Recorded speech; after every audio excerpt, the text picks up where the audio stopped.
नमस्कार मित्रांनो, जुळली गाठ या मालिकेच्या नवीन भागामध्ये खूप इंटरेस्टिंग भाग हा आलेला आहे. होय मित्रांनो, सावी घरी आलेली असते त्यामुळे भाऊ एकदमच ना आनंदी होऊन गेलेले असतात आणि मागे जे काही घडून गेलं असतं ना ते सगळं काही भाऊ आता विसरून गेलेले असते. कारण त्यांच्या डोक्यावरती परिणाम झालेला असतो. त्यांची मानसिक अवस्था खराब होऊन गेलेली असते. तो धैर्याचाच विचार करत असतो असावे. ज्या दिवसापासून धैर्य आपली शाळा बनवणार आहेत आणि मुलांना फ्रीमध्ये शिक्षण देणार आहेत ना, ही बातमी मला कळलेली आहे.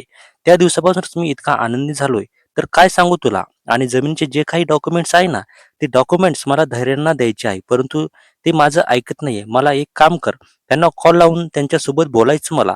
कॉल लाव बरं त्यांना असं भाऊ ना आता सावीला बोलत असतात. आता सावी भाऊंकडे बघते आणि भाऊंना बोलू लागते, "भाऊ, अहो त्यांना कामं आहेत म्हणूनच मी इकडे एकटी आले ना.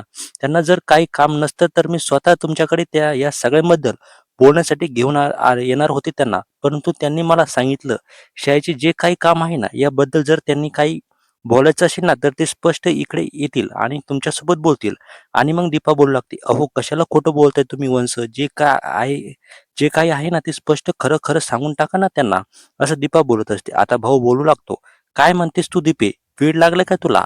आता धैर्य त्यांच्याकडे त्यांच्या रूममध्ये असते.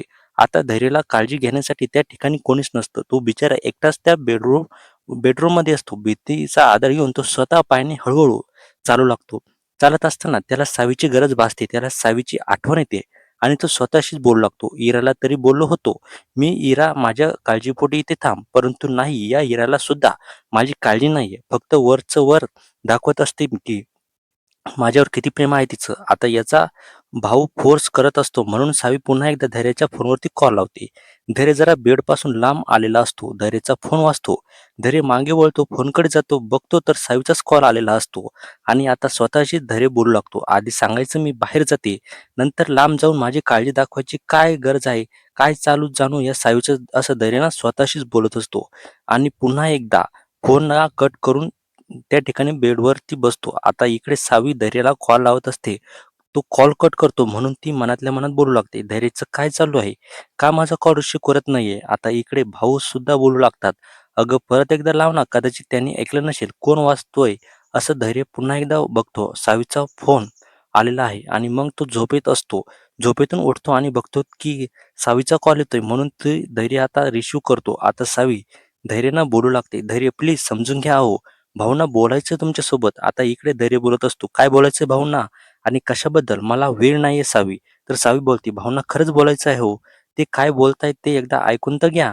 असं सावी भाऊंना धैर्य बोलत असतो आणि धैर्याचा हातातला फोन येतो. आता भाऊ कॉल हातामध्ये घेतात आणि धैर्यांना बोलू लागतात, "धैर्य कसे आहात तुम्ही? ठीक आहात ना? अहो, ज्या दिवसापासून आमच्या शाळेला हात लावायचा ना, आमची शाळा तुम्ही स्वतः उभारणार आहात ना, हे ऐकून मला खूप आनंद झालाय. खरंच काय सांगू तुम्हाला? अहो, तुम्हाला ॲडमिशन ज्या पोरांची गरज भासते ना, तर मी आहे ना, मी सांगतो तुम्हाला." असं जे भाऊ आहे ना, ते आता धैर्याला इथे बोलत असतात.